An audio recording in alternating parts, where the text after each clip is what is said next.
Welcome to the Banker Lamp. Please enjoy the video. You start by attaching the drive and powering it on.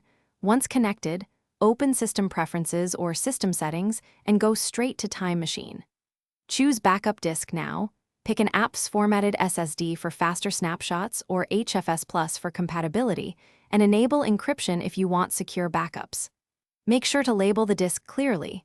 Once done, Time Machine will prepare the disk and offer to use it. This step gets the destination ready, so hourly snapshots can begin without delay. With the disk selected, toggle automatic backups on so Time Machine can run hourly, daily, and weekly snapshots. Then click options to exclude bulky folders like VM images or downloads, excluding saves, space, and speeds backups. If you need different frequencies, note that Mac OS controls cadence. Third-party tools can change that.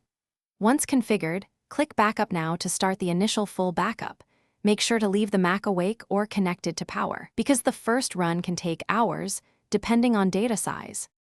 Finally, verify the process by checking the Time Machine menu bar icon and the Time Machine interface to confirm the latest snapshot date.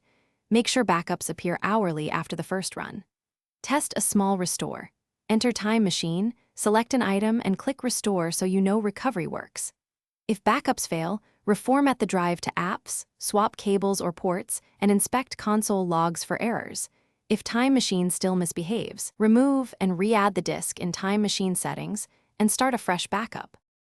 Thanks for watching. If this was helpful, leave a like and consider subscribing. See you next time.